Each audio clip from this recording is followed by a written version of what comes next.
Hello again, witches, seekers, and friends, and welcome to the Fat Feminist Witch Podcast, the show where we do a little ranting, raving, and wand waving.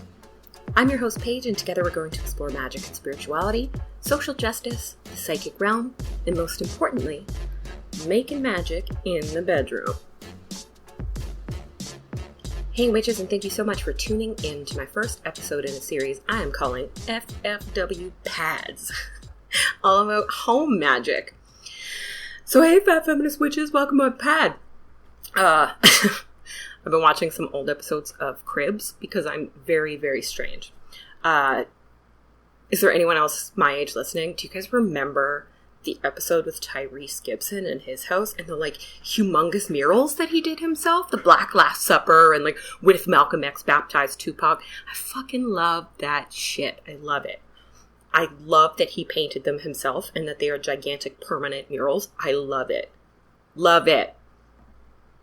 We're all staying home a little more than usual, or a lot, depending on where you're at and what the laws are and everything.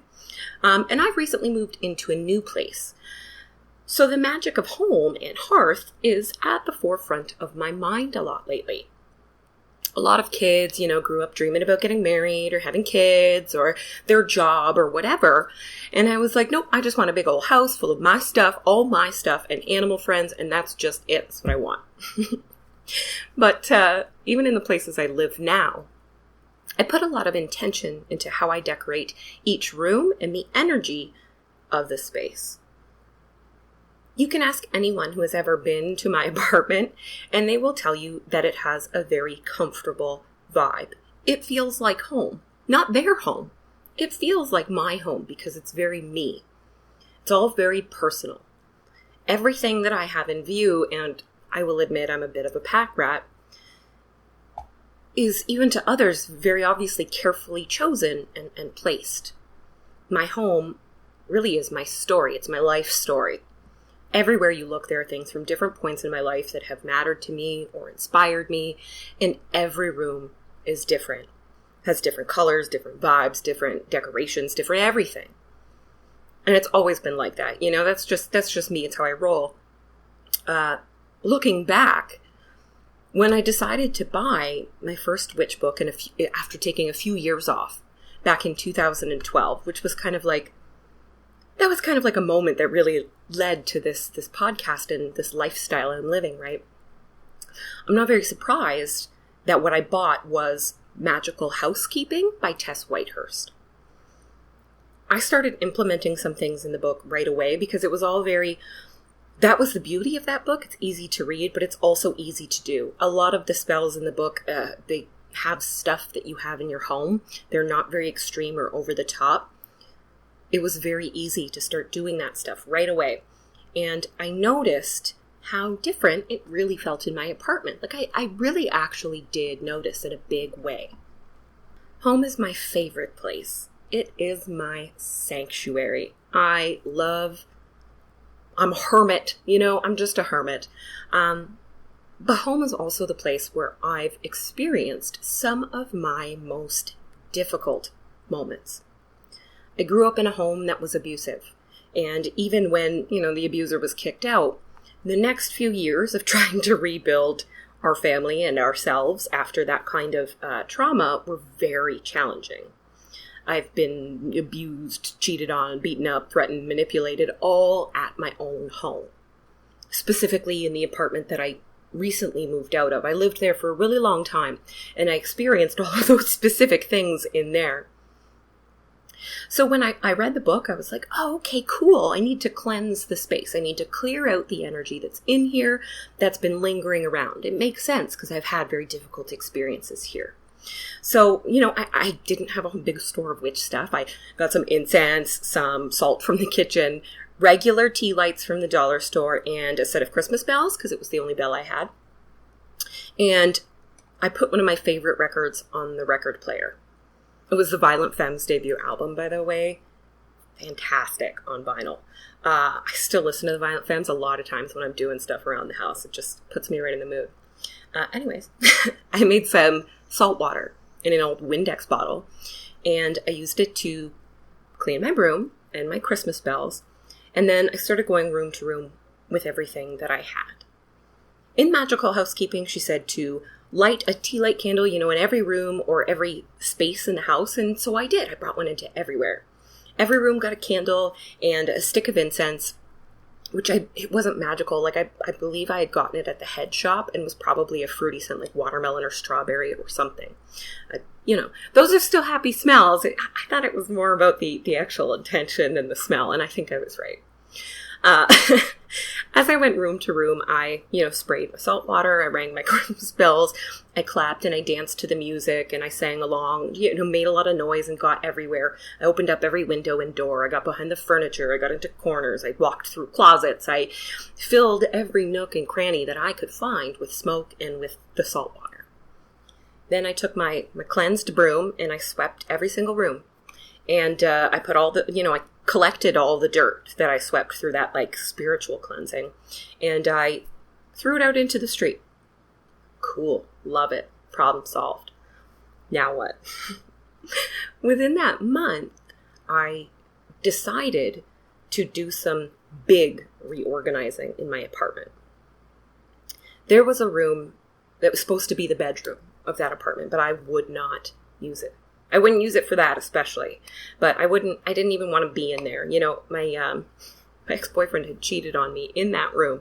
I lived in that apartment for a very long time. I just didn't really want to go in there, right? But a few weeks after the cleansing, I felt differently. And I decided to move my bedroom into there and finally have a real living room and an actual closet. The apartment was not comfortable the way that it was, but I didn't want to use that room. By the time I moved out, that was still my bedroom, and it was my absolute sanctuary. It was my most beloved space in the house. And when I looked around at that room as I was leaving, I couldn't even see the ghost of the room it had been before. I had painted it and I had made new experiences in it and I had used it in completely different ways, and it was just a completely different room. Which is why I decided to start this series in the bedroom. So today, we're talking about how to use magic to make the energy of your bedroom more conducive to your intentions or your needs. Setting up bedroom altars, color magic, crystals that you can keep in there, and casting spells in there, and all of that. Much like cribs, I'm going to take you through my own bedroom and the experiences I've had and the stuff that I used to create a vibe that was very personal and specific to me that has been very good for magical practice as well as just my life. So like any type of magical act or ritual, as you know, you need to begin by figuring out your intention. And I know you're sick of hearing it. And I know you're also sick of me saying, I know you're sick of hearing it. But think of it as figuring out what you most want and need from your bedroom. Not from a bedroom, from yours. Go into that bedroom. Write it down. All of that. Some common things that, you think of with the bedroom are obviously sleeping well and living your best sex life, whatever that looks like for you. Those are, common bedroom goals.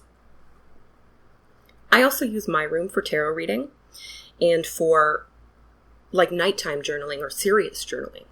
This is a place where I find introspection much, much easier because the room is very personal to me. Very, very personal. At one time in my life, the room was the only place in my house where I felt comfortable putting up an altar or leaving out anything witchy or magical because it just felt very safe and private. Privacy is important to a lot of people in their bedroom. Then we have magical fashionistas out there whose bedrooms, house the medium through which they cast that magic, which is their closet and their clothes, as well as mirrors, catwalks, photo studios. So it's a slightly different vibe. There's not as much of a privacy vibe. Lots of artists I know, they use the room. It's almost like a private art gallery, and everything in there was created by them or inspires their creations. Everyone's a little different. So reflect a little on what you do in your bedroom, what you like, what you would like to do in your bedroom, how you would like to use your bedroom if you're not using it that way now, and what kind of energy would be the most, conducive to that for you. the easiest way to bring a certain energy into your room is through color. Every color has magical associations, all of them, even, and not just, our primary regular colors, but all of the little in-betweens. You just have to figure them out. They also have personal associations for all of us. When choosing colors for your room, combine those two definitions, and that is your personal magical color correspondence. This is actually like a journal prompt in the Grimoire Journal, which comes out next week, because your personal relationship with color, I think, is just as important as its like universal magical meaning. My room, for example, is almost entirely purple and black. My other rooms are very bright and multicolored, like afternoon time, but my room is darker. Temperature-wise, I keep it colder in there than any other room, and it feels more like twilight or nighttime, no matter what time of day you're in there. There's a definite like lunar vibe in the room. According to Magical Housekeeping, black represents magical power, fluidity, and the water element. Those bright violets, the violet purples, bring in energy of otherworldly beauty, magical realms, wealth and abundance, and connection to the divine. And then the lighter, the lavender and lilac purples have a dreamy, magical, soothing, and inspirational vibe, and are associated with physical beauty and the spiritual aspects of romance. Now, aside from, purple just being a generally, kind of magical and whimsical color, in general, those specific reasons weren't why I chose those colors, but oh boy, are they accurate for me. Like, that is exactly the energy that I want in that room. So if you already have a room that's the colors that you love, I recommend looking up those colors and seeing if there's a connection there. For me, with the black and the purple vibe, magic, witchcraft, sexuality, sensuality, to me, that's all very, very intertwined. That term, otherworldly beauty, is probably one of my most famous, or my most favorite descriptions of beauty in general. I find any allusion to dreams and fantasy and magic and the occult very romantic and sometimes even really sexy, right? Kind of lusty. If you're an astrology fan or an astrologer, you might not be surprised to know that in my birth chart, Venus is in Scorpio in the 12th house, and Mars is in Pisces in the 4th house. So we've got dark, deep dreams, fantasy, fluid, water, privacy, and the occult. It's all right there. But you know why my room is black and purple? Purple was my favorite color as a small child. Like, I was obsessed with purple, just like all kids get with their favorite color. They have to wear it all the time, and they always pick, like, purple or favorite colored candies or whatever. And then, as I got older, I had kind of grown out of it. I didn't really have purple anything, and it was like, in my mind, that was like the color of childhood, almost. And then my dad gifted me with a nice new bedsheet, bedsheet set, a whole big set one year, and it was purple. Like dark purple and lilac, and he got me towels and rugs and face cloths and just all sorts of vibrant violet purple. And he was so proud of himself. He's like, "Oh, I know it's your favorite." And I thought it was like so super cute, right? It was my favorite as a tiny child, but I just thought it was really cute. So I kept the purple. I was like, this is really nice. And it was so nice of him. And it's very cute that he remembered, my childhood favorite color. But lilac sheets are stupid if you are someone who menstruates, so I got black sheets. Because I don't like to look at stains, and that's it. That's the reason.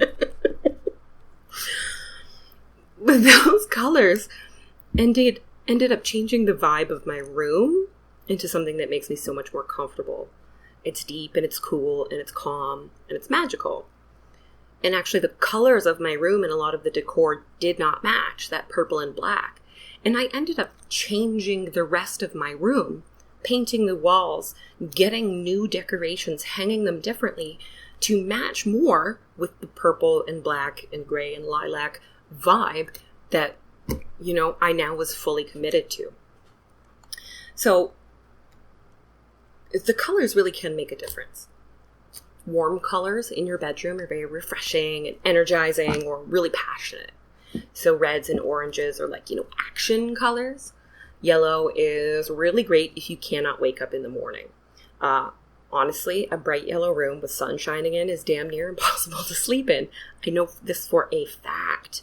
So this might be a good thing for you, or it might be a bad thing, depending on when you need to get up and who you are and if that would drive you crazy. If you like to be very warm and cozy in your bedroom, darker warm colors like brown and rust and burgundy kind of bring the energy down a notch, but keep that very passionate vibe. I like to sleep in a cold, dark room. It's a cave. My apartment is hot and it's sunny and it's kind of bright, but my apartment is a cave because I am basically just a hibernating bear. So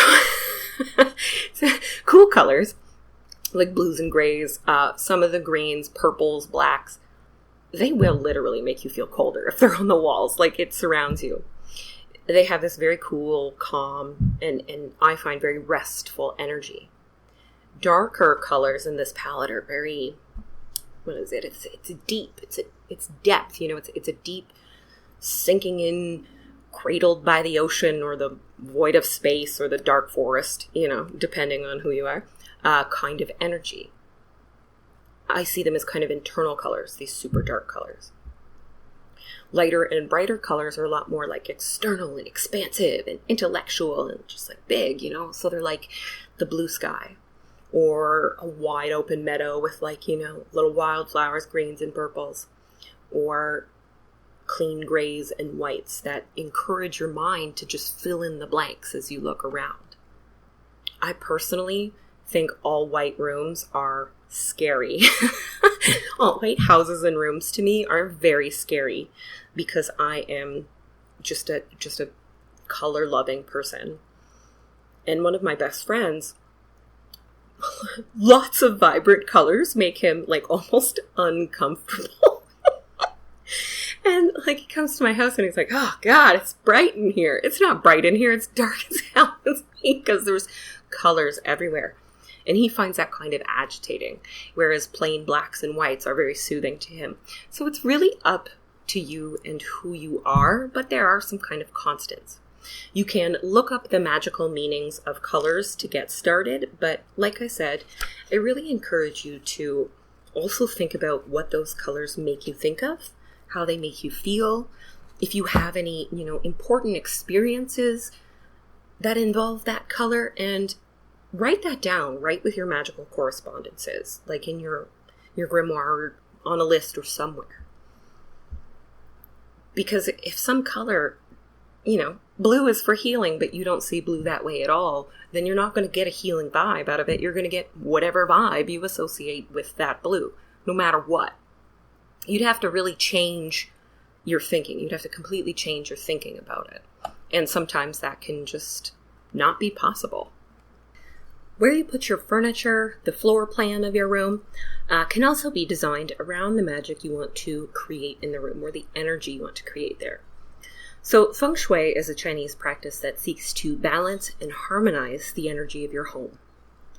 You can use the system when you first move in to plan out what rooms will be where in the house, and also what items will be where in individual rooms. It is so interesting of a system. For a really good kind of basic overview of feng shui and how it works, and the Chinese elements, because they are different, and the layout of your home, I found one of those really great little plain and simple guides, Feng Shui Plain and Simple, The Only Book You'll Ever Need by Sara Bartlett. Now, I don't think it's the only book you'll ever need to, accurately practice feng shui, but it will give you the overview, and it will tell you how to determine the elements in your home and the sections in your home, and help you get started. So I recommend checking that out if you are interested. Feng Shui is very interesting. Where you put things in your home, they create certain types of energy. They interact with the other energy in your home. There are a ton of rules about bedroom furniture and energy. Not just in feng shui either, but like in general, everybody has rules about where you can put things in the bedroom. You know, you should never put the head of your bed against a window. You should not have your feet pointing at the door or at a mirror. You should cover your mirrors at night. Some insist your bed should be unencumbered on both sides instead of up against, you know, a wall on one. And you should have matching furniture on both sides for symmetry. Another one is to not store too much under your bed because you need energy flow through there. And that one I actually think is pretty legit. The truth is, sometimes literally none of this is possible to adhere to. It just happens. For me, the head of my bed is right up against a window, and my feet point directly at the dresser and the mirror, but there's literally nowhere else to put either of those things. I have also always loved sleeping right up against an open window, like ever since I was a little kid. You know, the fresh air and being able to hear outside sounds, it makes me feel so serene and safe. Hearing birds in the morning just makes my fucking day. Smelling the air as I fall asleep, that really nice clear nighttime air, it feels like home. That's just me. You know, I have some light curtains, sheer curtains if I need them. You know, I can cover it. I have plants hanging in the window. As long as it feels private to me, I don't feel like I'm being watched, that is cool. The mirror is also tilted up, so all I can see in it from my bed is the ceiling. Now, I have had mirrors facing the bed. You know, I had the bed on a wall across from a big mirror, like a closet with big mirrored doors. They were beautiful, but they were humongous, and there was no way to get away from them. You could see the bed in them no matter where it was. And sometimes it was fucking creepy. I mean, first of all, if you forget to close it, fucking creepy dark hole in the middle of your room, right? But the mirror itself, in the dark, I mean, your reflection can just morph and change in front of your eyes if you're sleepy. Like, it can be so creepy. I also found that you see more movement out of the corners of your eyes because there's a reflection that's also moving. There's something else moving in the room. It's just very jarring. So you might want to consider not having them in view from the bed, not being able to see yourself in them when you're in your bed. Or, you know, having your big main mirror in the bathroom or on your way out. I like to have it in the bedroom, but it's not a big deal. A big thing for me is feeling like I physically fit in my room. Like if I can't get through the space without knocking my knees and hips and elbows on everything and knocking stuff down along the way, I get incredibly agitated. I'm like, oh my God, this is just another place in the world where I'm too fat to live. Scary feeling. If you are fat, please don't punish yourself by only leaving tiny walkways through your home. You might not know you're doing it. I didn't know I was doing it. It's your home. It's for you, and you should fit in it. I'm firm on that. That's a really, really big one. Really big one for me. So in Magical Housekeeping, she has this section about magical power centers in your home. Much like the Bagua, which is like the map of your home in Feng Shui. But it's much less detailed. It's much less detailed than actual Feng Shui. So your home is split into 9 equal power centers. And once you figure out exactly where you are, you can optimize each space by using it for that purpose or bringing in items that, you know, amplify that energy. So the power centers, we have gratitude and prosperity for wealth, luxury, and the feeling that you're perfectly safe and perfectly provided for. Radiance and reputation, how you are seen and known in the world. Love and marriage is romance, obviously. Health and family relationships is physical health, cycles of life, family, elders, and ancestors. Synergy, balance, and bliss, the hub of the wheel of life and the mingling and mixing of all energies. In Feng Shui, they often refer to this as the actual heart of your home. It's the place where all of the elements and the Bagua all converge. So it's the very, very heart. Creativity and playfulness is joy, whimsy, fertility, babies and children, new projects, and prolific creativity. Serenity and self-love is stillness, meditation, exercise, rest, and joyful study. Career and life path is being deeply in alignment with one's inner truth and life purpose. And synchronicity and miracles, helpful connections, safe travel, and divine assistance. Sometimes it lines up. And you look at it and you happen to have your bedroom in the love and marriage corner or the self-love corner or somewhere, it's really supposed to be. Sometimes, not so much. Mine happens to be in that synchronicity and miracles corner. And I'm like, well, I guess that's good for magic and divination. But if your bedroom is in the prosperity section, bring in elements of that and use your bedroom for magic to help you attract prosperity and abundance and the things that you want. Naturally, when I put my own floor plan over the power centers right before recording this, I don't have a love and marriage corner in my apartment. That's the corner that's cut out because there's a little courtyard there. C'est la vie, I guess. It happens. But my new ancestor altar is in the family relationships and ancestors corner. And it was not at first. I ended up moving it there. My bathroom is in the, which one is it? The Radiance and Reputation. And some of the where is it? Serenity and Self-Love. Now, my bathroom is in the Radiance and Reputation area, which I think is kind of perfect for the bathroom where I get dressed, put on my makeup, all of that kind of stuff. And my kitchen is in the gratitude and prosperity corner. And that's perfect. The kitchen is full of abundance, prosperity.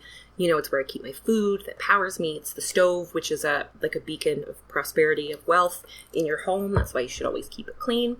We'll get to that when we get to a kitchen episode. So sometimes it does line up. Sometimes it lines up without you even realizing it. I just moved my desk, and it turns out I moved it right into the career and life path section from another kind of unrelated section. So, very cool. Then we have images and symbolism. If you went through my bedroom, my pad, and you analyzed the images you see in my bedroom, its theme is very, very easy to articulate. And the theme is badass bitches. Straight up. My room is full of pictures of and representations of women that I have always found strong and inspirational. There's no dudes in here.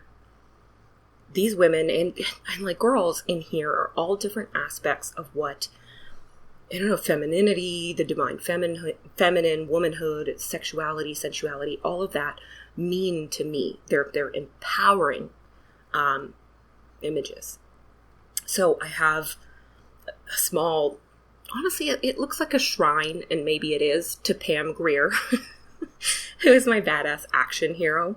I met her, and I have a signed photo from Foxy Brown that she signed it, obviously, and I have a few pictures that I took, and all of my tickets and stuff from that day in a shadow box. She's my inspiration to be super tough when I need to, and also be myself and not worry about fitting into any one label and box. Pam Grier is an interesting person. She's not exactly what you expect, but she's wonderful. I have a Sailor Moon alarm clock and a little pink, it's like a vanity, I didn't want Barbies. I wanted Sailor Moon Barbies. So it's a little pink vanity set and a Sailor Moon clock. And these are my, young superhero girl representations. That fearless, beautiful, dreamy teen girl magic. That makes me feel so excited about the day all the time. I have an Enid Coleslaw from Ghost World doll. She's my cynical, sarcastic, and thoroughly fucking depressed queen. She is. Lots of relation there. I have the Venus of Willendorf and a few other places, and I have lots of fat beauty iconography, and a nude self-portrait that is basically me as a star goddess, or the star goddess with my body. I don't know. I just call it Star Goddess. But every morning I do look at her / me, and it's so great. I feel like I'm full of stardust and nebula and galaxies and like I can do anything or be anything. I am filled with infinite possibilities and just otherworldly beauty. It's just my favorite thing to say. And that's something I don't always feel about myself. So that reminder, it helps me remember. I also have tarot cards, psychic reading signs, and an altar on my dresser. Now that I look back, my room really is just like Fat Feminist Witch themed, isn't it? I really picked a thing and ran with it. I know from experience that anxiety, fear, and depression can keep you from manifesting your most magical life on the best of days. And witches, these days are not the best. That's why, if you're struggling or feeling lost, I want you to consider reaching out to a professional licensed therapist through BetterHelp. Within 24 hours, they'll assess your needs and match you with a therapist that is specially trained to deal with everything from depression and anxiety to grief, conflicts at home, and even sexuality and gender across the spectrum. It's all online, so there's no awkward social distancing in the waiting room. You're in the comfort and safety of home. You can message your therapist anytime and schedule weekly audio or video chat sessions. The service is available worldwide. It's more affordable than in-person therapy, and they offer financial aid to those who need it. Lately, so many people have been reaching out that BetterHelp is actually recruiting more counselors in all 50 states right now. I want you to manifest the life of your dreams, starting today. As a listener, you can get 10% off your first month by visiting betterhelp.com/fatfeministwitch. Join over 1 million people taking charge of their mental health. Again, that's BetterHelp, HELP.com/fatfeministwitch.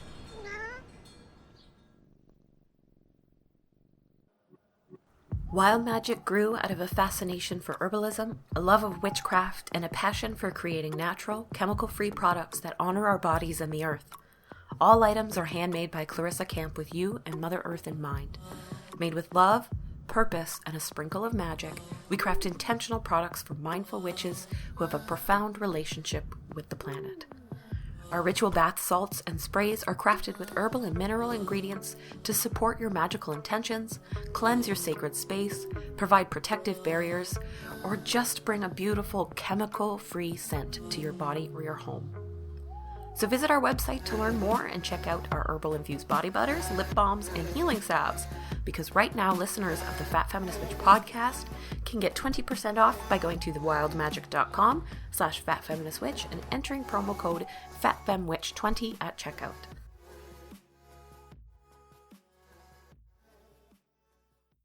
Now, despite not really liking people, I love human imagery and human pictures, but you don't have to have human imagery in your room at all. If you want privacy, it would actually be better maybe to get all those prying eyeballs off of you. This is why I don't have a lot of family photos staring at me in my bedroom. Now, if you want the opposite and you dress to impress, or you do work in your room for attraction or attention, you might find it empowering to have an audience. Nature scenes, flowers, houseplants, crystals, and wooden art or faux fur, those can all help you feel connected from the planet and like you have this private little oasis. Romantic and sexy symbols are obviously pretty appropriate for the bedroom, and you can also decorate with books and symbols from your favorite literature. If your room is your reading nook and you travel to magical worlds in there, you can hang moons and suns and fairies if you want to facilitate a more dreamy and magical vibe. I mean, there's just so much you can do there to kind of amplify and work with your magic. Crystals are a magical tool that I think I might use the most in my bedroom. I have a selenite lamp that I turn on every day, and other pieces of selenite in windows and near the door. Selenite is it's very cleansing and protective and lunar, and I feel like it keeps, icky energy from following me in there and setting up shop in the bedroom. I also have specific crystals next to my bed for sleep and dream magic. So lepidolite is calming and also helps with anxiety and depression. That's the crystal that naturally has the lithium, element in there. And I feel it calms my mind before bed. Celestite is great for helping you stay awake, for keeping things from scaring you awake in the middle of the night, and feeling kind of refreshed in the morning. It's associated with angelic protection, so if you're afraid of the dark or you have nightmares, this might be a really good one for you. Amethyst is calming and soothing and sleep-inducing. I laugh and I joke that it's the lavender of crystals. And then you have citrine, which keeps away nightmares and helps you wake up in the morning. So with those two, they're like a little slice of moonlight and daylight, respectively. Galaxyite is another one I have in there. This is a dream-enhancing crystal. I often use it for meditation before bed. It cleanses the aura, so it's good for cleaning off all of the stuff from the day. And it opens up these higher chakras so that when you dream, you're more connected to everything. Crystals associated with romance, sex, relationships, and emotional healing and expression are great for the bedroom. Rose quartz is not my favorite crystal for anything, but I think it's the best for intimate toys and tools that are made out of crystal, like shock rubs. In the bedroom, the rose quartz enhances feelings of just like really general, like you feel very content with your life and yourself. It's got these vibes of love and romance and sweetness. Like all quartz, it's got a super pretty, it's got a chill vibe. I think quartz is a very chill kind of crystal and helps with healing. Garnet and pink tourmaline are stones that help heal from sexual trauma and resulting depression. Garnet, I believe in the Crystal Bible by Judy Hall, it says it enhances your will to live. And together these two help dislodge and heal deeper and more painful things that you might be carrying around. And then they have this energy to help you experience and explore what sexuality and sensuality means to you in a way that makes you feel safe. Fire agate, carnelian, and sunstone, are super fiery and sexy and passionate and creative. If you pair one of those with something like leopard skin jasper, and now you've got a good environment for what you might call wild and adventurous sexual experiences. If you are a very boring dictionary, you might call it that. I am. If your room's energy is focused on things like beauty or attraction or self-expression, a lot of these crystals do double duty here. For beauty and for expression, I like aquamarine. I also like copper jewelry and pieces of copper in the bedroom. That's associated with Venus, so it's good for love and luck and prosperity. For more good luck and for attracting abundance, a nice shiny piece of pyrite near your mirror where you dress kind of helps you carry that exciting energy through your day. Anytime you have a mirror there, it bounces that energy at you. So having that pyrite in the view of the mirror of yourself, I feel like that's one that you channel in that way. Green stones like jade and aventurine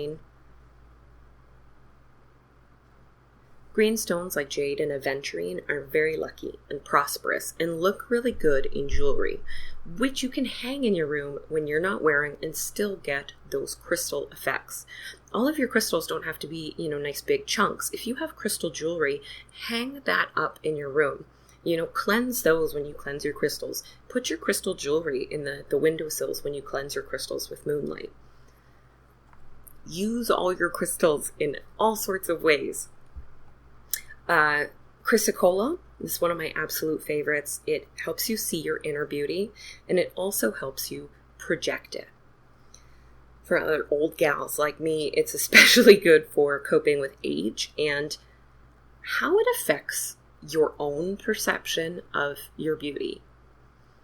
I think it's one that helps me project my inner beauty. I feel like people see it more when I have my chrysocolla pendant on. One of my absolute favorites, honestly. I don't think there's anything it can't do. For a private and protective vibe, you want to turn to your black crystals.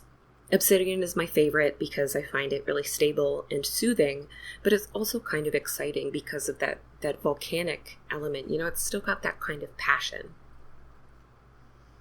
It's also shiny like glass. And I feel, it's got that bouncing away energy vibe, kind of like mirrors. Hematite as well, but that's one I like to put in the windowsills. Smoky quartz is protective and also like energizing. So that's a morning crystal if you have a scary or a difficult day ahead. Black tourmaline is a really nice protective barrier crystal, and I put a small piece in all four corners of my bedroom, like a tiny little force field. And, when I sweep or clean, I just, clear those off and put them back in the corners. Moonstone, it's not a black crystal, although you can get black moonstone. This is protective, but it's also very soothing and allows you to be open to magic. Another thing about moonstone is that it's really, really great for kids. Kids who are afraid of the dark, moonstone can totally help. A bright, shiny moonstone. It helps kids feel safe. But it's got this overall, because it's associated with the moon and with Cancer, it has this vibe like mom is watching over them. It's got this mom vibe. So moonstone's really, really good for kids if they get scared at nighttime. And I personally think it's really nice too.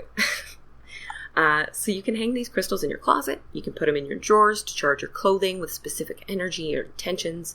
You can keep a bowl of, like pocket-sized stones in your room and intuitively choose one every day that you think you might need. You can put dream and sleep crystals on your nightstand. Hang them from the bed frame. Some people put them in their pillowcases and stuff, but that's just a really good way for me to lose crystals. And you can make a protective crystal charm and hang that above your door. Hang it in your windows, anything like that. I have altars in like pretty much every room, it seems. But the one in my room is the most personal.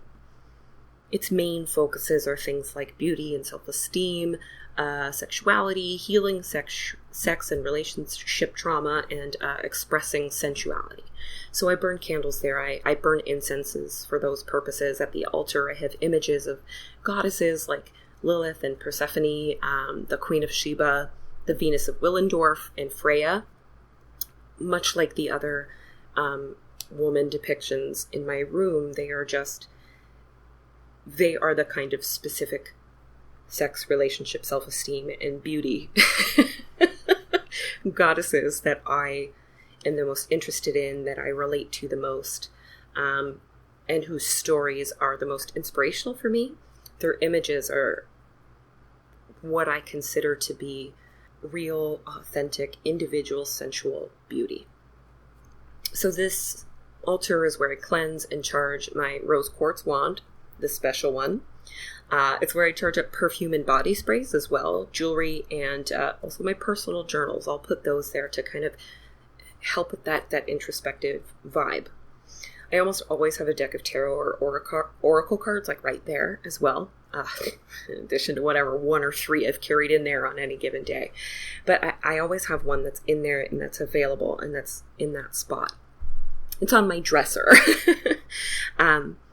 The altar changes often, depending on what I need or what I'm going through, what I'm thinking about, what kind of magic I'm doing in there. Not only does it lend this beautiful energy to the room that I need, but I feel like because of the energy of the room, this altar's purposes, its intentions are clearer. Does that make sense? Like it's a symbiotic relationship. I don't just use magic to make the room. I also use the room to make magic. Some of my largest and most intense spells and rituals are cast in my room because I feel like my personal energy is amplified there. My room is me, right? So it's my own personal sacred space. You can create any kind of altar in your bedroom. This can be your only altar, your main altar, whatever. But think back on your intention for your bedroom specifically. What do you need to get from this space? A lot of bedroom altars are really altars to meditation itself. It's filled with items and images and tools that help people connect through meditation, get deeper and more proficient with it, get into the right headspace, all of that. If you have a guardian spirit or a patron goddess, you can create an altar that allows you to communicate with them, that is dedicated to them. The bedroom is also an awesome place for an altar to self-expression and glamour. One that's dedicated specifically to love, of course. and also ones that encourage healing and rest. Healing and rest are so important. We do so much healing and resting when we're asleep. It's not wasted time. We're very much using it, right? I have a lot of lunar items and crystals in my bedroom and on that altar there. I also have this beautiful bedroom window with a view of the moon, and like on full moons, I can lay in my bed and just bathe in moonlight all night long. It's fantastic. So a lot of my moon magic is done in that room as well. The more often you use or design or decorate your altar, the more imbued with energy it becomes, and the more energy then you can get from it. Everyone casts spells differently. Everyone, I promise, they're all different. I am lighting a candle on a table and journaling through it, or creating something with my hands kind of gal. So I keep something to sit on near my dresser, near my altar. I have to clear the books off of it to use it, but still it's there. You might be more mobile or active when you cast. Maybe you like to go all out and put the circle on the floor. You can maybe create a dance. Maybe you lie down there, whatever. Maybe you need space, but make sure there is that space in your room always. If you have to move the bed or the dresser every time, you're not going to end up using your space for ritual. You can get a special rug for the floor. That's your sacred space. You can get it in a color that's magical or in a shape. So if you do like to do the whole circle thing, get yourself a beautiful circle rug. Don't be afraid to put things in your space or to, design things in a way that facilitate your magic and your ritual. So like, do you chug tea during every single ritual? Like, are you just sitting there drinking cup after cup? There's no rule saying that you can't keep an electric kettle and a special mug in your bedroom. There's no rule. Why can't you just do that? I personally keep hand wipes because I am messy when I dress my candles, and I was getting up a million times to wash my hands. Got distracted. I don't love that. If you are someone who works with clothing, with jewelry, with self-expression, there's no rule saying that has to be in a closet with a closed closet door. That can be out. That can be on display. You can use clothes as art pieces in your room. You can put them in certain places, even if you're going to wear them in between, that make a statement, that bring in this energy. Also, I keep stuff in there, like I said, the tarot deck, but also a small box of magical tools that aren't it's not cute shit, it's just like matches and lighters and, tea light candles and just all of those little things that I intuitively grab when I'm doing any sort of magical act. That stuff all belongs in there because I use them there. And if I'm suddenly inspired to make magic, I am ready to go right there in the bedroom. That all sounds super logical to me, but some people are like, what? Something other than a pillow or a bell jar in my bedroom? Like, oh my God, something other than like a tiny little garden? Get over it, man. Just put whatever you want in there. And the fashion one is one I want to mention a little bit further because people make fun of men especially, but men catch heat for making these walls to display their sneakers and shoes, or even things like ties. I personally think that stuff fucking rocks. I am not someone who wears high heels. I can't. Physically, I can't. But I love the look of them. I love the way I look in them. I love putting them on when I'm at home and not walking anywhere, So I've never felt comfortable keeping them. I always donate them because I'm like, well, I don't wear these. If you have something that you don't wear, but that you can't get rid of, can't donate, put it out. Use it in your space. It obviously means something to you. It has an energy that you are not willing to part with.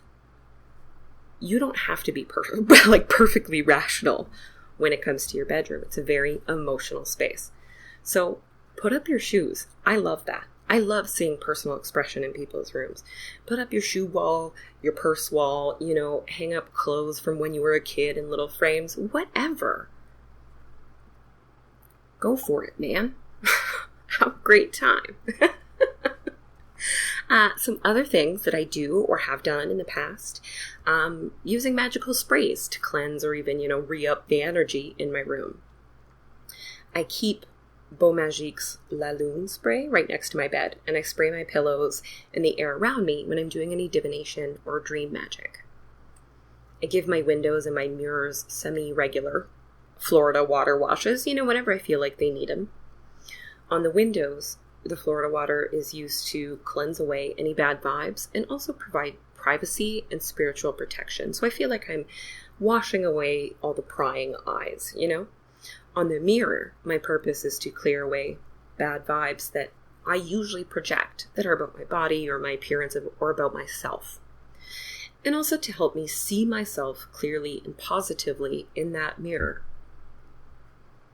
I like to spiritually cleanse closets and also leave behind good energy with my clothes. So sprays are great for that too, but I like sandalwood incense in the closet. I even hung a little sachet of sandalwood in there to just kind of keep that beautiful energy in there. It's cleansing, it's purifying, but it's also magical and lunar, and I just think it is, to me, it's like a universally good smell. And when I did that in my old closet, I had a nice big one. I don't now, but it helped me feel excited about getting dressed every day. I'd pull those clothes out and I'd get this, this light whiff of sandalwood, and I would just think, yeah, let's get out there and make some magic. I still use saltwater sprays or sometimes Florida water to cleanse my house broom, my regular broom, and give under the bed and the furniture a good physical and spiritual sweep. Now that I'm in an apartment building, I can't just kind of fling it out the door, but I collect all that dirt, put it into, a little bag, and I bring it down to the garbage when I'm finished. When I come back up from that, the energy in here definitely feels a lot less stale, a lot more open. Something I read in Magical Housekeeping and firmly agree with is that animals have beautiful energy that moves into and through places that you can't access. If you don't like animals in your room, that's your choice. But I make the room more comfortable for my cats. Allie, the little one that I recently took in, likes a windowsill to lay in. Clover, he does not. He likes a fuzzy blanket on the bed. I make sure that the top of, furniture, they don't go up on things a lot, but there's no way they're going to knock down anything glass or magical because I've purposely made a little bit of space that if they need to check something out up there, they don't have to be afraid. Under the furniture and in all those spaces, I open it up enough for them to just crawl in there. And, cats, they're like liquid and smoke. They get in there and they twist and turn and they move all through those tiny spaces, and they really push that energy around. I found the bunny did that too. He got underneath spaces, so the energy around the floor, it always felt like it was moving. I also keep a catnip plant for them in there, which I'm actually going to talk more about in a second. And I don't mind sharing my scrunchies and my hair ties because they like to play with those. I make time to kind of hang out and snuggle with them in there and just be present and talk to them. The bedroom is this is our safe, cozy place. The cats, though, they fully match the vibe that I'm going for in there. That's me, right? Just consider your room from your pet's point of view and see if there's anything you could improve on. See if there's any way that you can help bring more of their really nice, mobile, natural energy in there. Animal art and statuary and images and stuff like that can also bring that in, but you still don't get that movement. Thus, the salt broom. Okay, so let's go back to these plants. Plants. I like live plants, and I like a lot of plants. And the plants that I put in my bedroom were very carefully chosen. First is the Hoya, which is long and willowy, and it's got these big lunar flowers that release just the most amazing smell. Like, it's just intoxicating. It's heaven. At nighttime, it's night blooming. Catnip is definitely for the cats, but it's also magically associated with the moon, with magic, and with that otherworldly beauty that I love so much. It's great in love spells. Then I have jasmine, which is, in my opinion, the sexiest smell on the planet. Like the Hoya, it's a night-blooming, really aromatic flower that's associated with lunar magic, love, and dreams. Finally, we have a patchouli plant, which is just like, it's like, patchouli is like my signature scent. It's the base note for all of my smells. So, so you can choose live plants that match your purposes. Lavender and catnip are sleepy time plants. Amazing. They're also very healing, and you can make tea out of both of them. So if you're the one that's putting that teacup in your room, go for those. Those small little rose bushes, beautiful, romantic, awesome. Long, spirally, tenderly hanging plants. These are very, like, one of my favorite words ever, languid, luxurious, and they're just a whole lot of shit, right? Like, the Hoya is so much of a plant. It's a little bit extra, but that's what I love about it, is it's cascading, it's reaching out. Succulents are really healing and really protective, and they're also smaller and more contained. And I think that's why a lot of people find them so calming, is because there's very little chaos when it comes to a succulent, not like, the big tenderly plants that you can't predict. This thing is chill. It's got a very chill vibe for that reason, I think.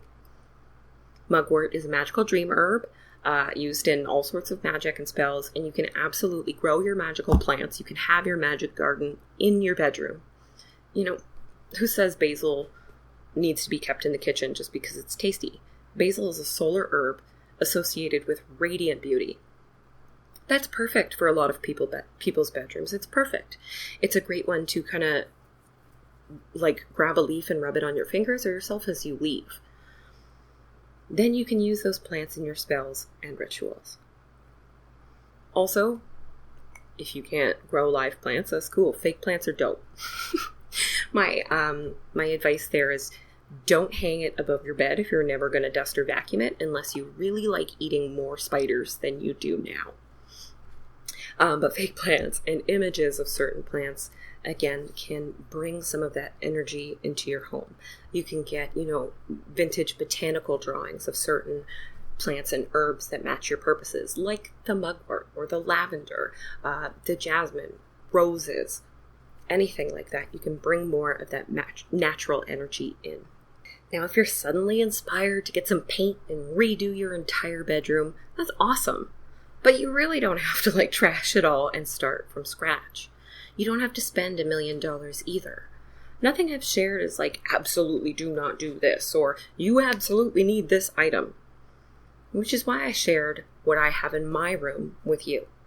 I'm sure a lot of you, especially those who like clean, white, minimalist design, are horrified at my choices. And that's perfectly okay, because it's not for you. If I was dating somebody and they really hated my bedroom decor and my vibe in there, I would probably consider us incompatible. Theoretically, we'd have to share that space eventually. So I would need us to, both feel comfortable there. Unfortunately, I am single, and so I can't give a lot of advice on how to practice magic in the bedroom if you have a partner who's not feeling it. But, in general, you should consider them and what energy they want to get from the space as well, even if they are not a magical practitioner. So this would be a fun thing for you guys to think about together, the vibe that you want in the room, the colors that make you happy, the furniture placements that make you feel safe together. Don't keep photographs of past relationships, even happy ones, in the bedroom. I do think photos and art of the two of you are great. Make sure your partner also feels like they are able to fit in that space. And there's no reason you both have to have, all the same shit. You don't have to have the same nightstand or lamp or matching furniture or even pillowcases. Why? Does everything have to match? I think it's beautiful when you see a couple's room and it really is a blend of those two different people. both of their styles, both of their colors, their prized and emotional possessions, both of their energy all mixed together in one really intimate space. How magical. Thank you so much for joining me today here in my witch pad. If you have a magical bedroom or things in your bedroom that are part of your practice and you want to share it with me, I would love to see it. You can use the hashtag FFW PADS on Instagram and I'll be able to find it. I wonder if I'll ever stop laughing at that. I doubt it. What a cheesy joke. So my new book, The Grimoire Journal, comes out next week, July the 14th. It's currently available for pre-order, and if you do that by the 13th, visit my website to find out how you can get a free Grimoire Journal companion as a thank you. It's digital or printable. So the book features a bunch of different quotes about magic and writing, and I'd like to share one with you now that I think fits with our theme today. The most important ceremonies aren't the ones full of pomp and flash. They're the little everyday things we do with the people we love. And these rituals and rites of passage are what fuel and protect us best. And that's from Festively Hexed by Sara Bourgeois. To learn more about me or the Fat Feminist Witch podcast, check out my website at thefatfeministwitch.com or find me on Twitter, Instagram, or Facebook. If you want to support the show, you can do that by going to my website and clicking Buy Me a Coffee, joining my private monthly membership group at patreon.com/thefatfeministwitch, or by advertising your witchy product or service on the show through advertisecast.com/thefatfeministwitch. I hope you all have a wonderful and witchy weekend and that you join me here again next time on the Fat Feminist Witch podcast.